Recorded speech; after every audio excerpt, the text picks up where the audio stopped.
Dulu pendukungnya Prabowo, dia setengah mati untuk dukung Prabowo, gabung dengan Pak Jokowi sekarang.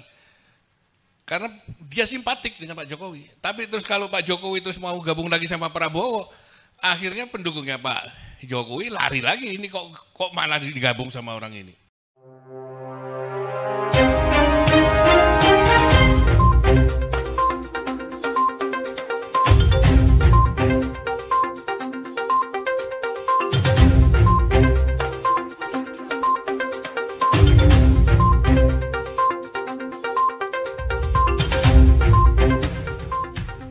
Saya anggap ada dua kelompok di sini.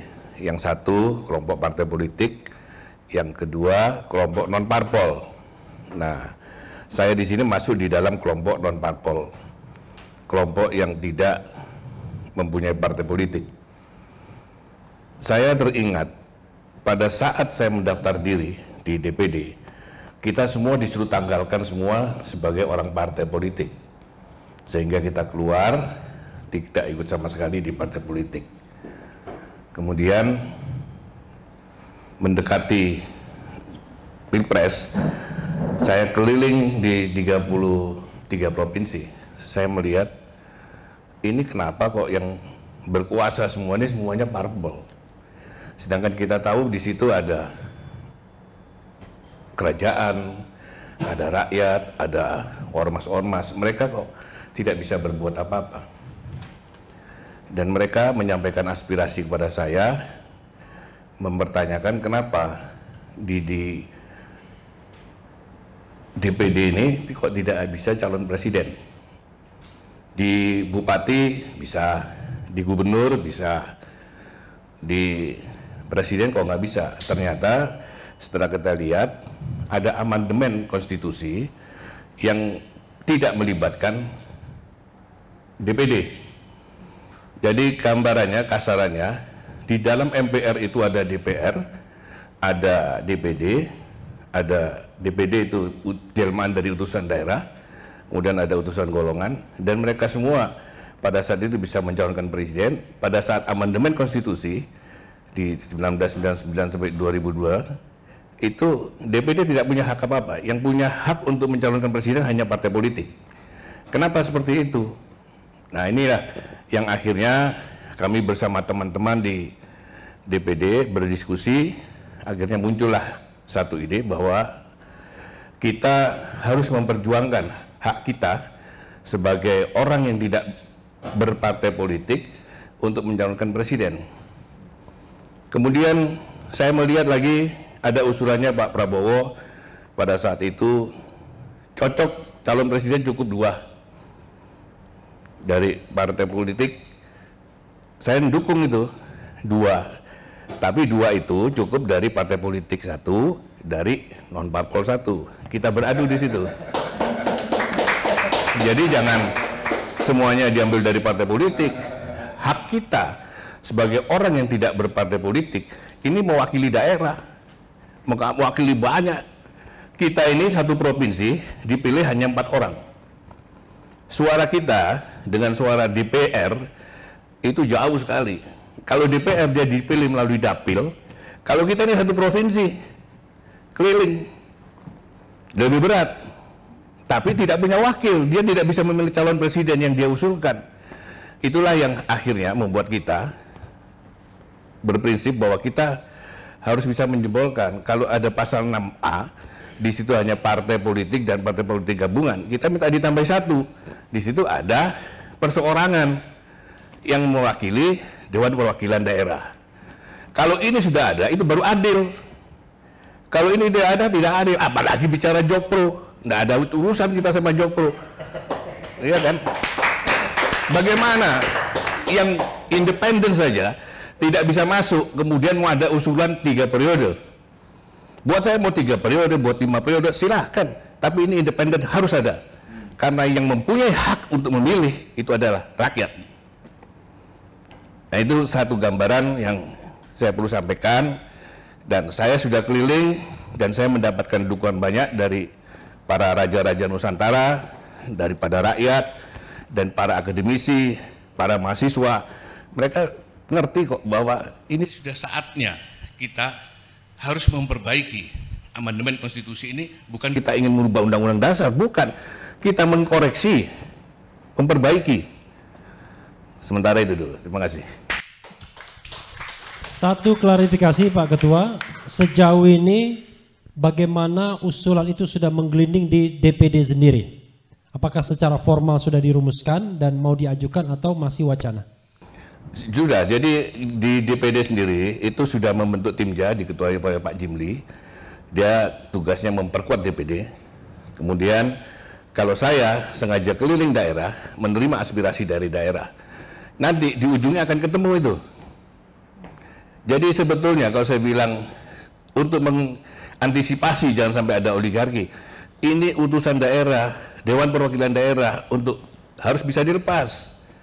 Dengan ini dilepas menjadi calon perseorangan, oligarki dengan sendirinya akan hilang. Sudahlah, percaya sama saya itu. Jadi loloskan aja di independen. Terima kasih.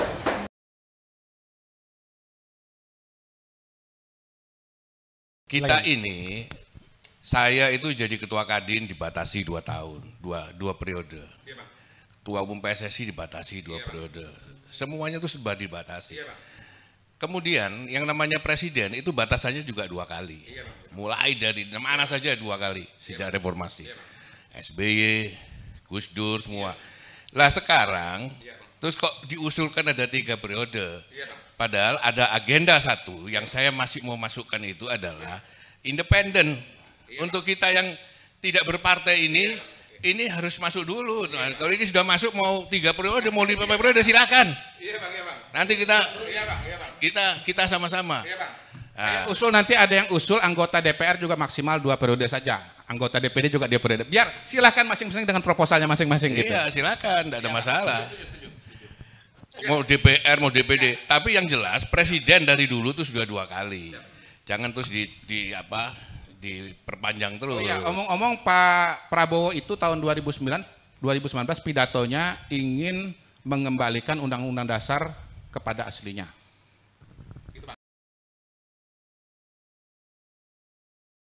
Ini tadi sepertinya oligarki sama elit itu disamain sama Kodari. Padahal beda. Oligarki ini beda sama elit. Oligarki ini untuk kepentingannya mereka sendiri. Kalau elit ini kan kepentingan pemimpin bangsa. Ini disamakan nggak, mana bisa. Itu aja tadi mau saya koreksi omongannya di Kodari. Tapi ada satu Pak Ketua tadi ya, challenge bagi Pak Ketua. Tadi ada kata-kata yang mengatakan bahwa masyarakat ini kan terjadi pembelahan dan kemudian agar NKRI ini tidak digoyang-goyang lagi, maka harus menyatukan Jokowi dan Prabowo. Itu tanggapan Pak Ketua gimana? Kan asumsinya begitu. Kalau saya tidak melihat begitu, saya ini turun di daerah. Jadi banyak orang-orang yang dulu milih Pak Prabowo, itu dia tidak suka dengan Prabowo sekarang. Justru mereka lari. Justru akhirnya mereka bergabung dengan Pak Jokowi. Orang-orang ini simpatik dengan Pak Jokowi, dengan jiwa besarnya Pak Jokowi mau menerima Pak Prabowo. Ini dari kelompok orang pendukungnya Pak Prabowo. Tapi dari segi kalau ini digabungkan antara Pak Jokowi dengan Prabowo, otomatis orang-orangnya Pak Jokowi pun juga nggak terima. Loh kok malah gabung lagi sama ini? Ini apa, enggak kontraproduktif? Nah itu aja. Jadi akan selalu ada. Enggak, sudahlah ini kan palsu-palsu aja ini. Saya tidak yakin. Karena apa? Dulu pendukungnya Prabowo, dia setengah mati untuk dukung Prabowo, gabung dengan Pak Jokowi sekarang. Karena dia simpatik dengan Pak Jokowi. Tapi terus kalau Pak Jokowi terus mau gabung lagi sama Prabowo, akhirnya pendukungnya Pak Jokowi lari lagi. Ini kok malah digabung sama orang ini. Dan saya yakin Pak Jokowi tidak mungkin punya perasaan mau 3 kali. Saya yakin, karena Pak Jokowi itu orangnya komitmennya pegang tinggi. Kalau saya berharap mudah-mudahan hati nurani masyarakat bangsa Indonesia semua tergerak hatinya bahwa di sini ada 2 kelompok, yang satu kelompok partai, yang satu kelompok tidak berpartai.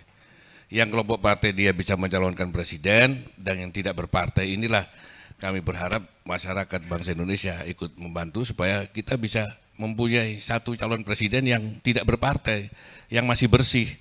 Nah nanti silakan mau beberapa, tapi ada kelompok yang tidak berpartai. Yang tidak berpartai ini bisa 50 calon, silakan banyak-banyak nggak apa-apa. Yang berpartai pun juga silakan.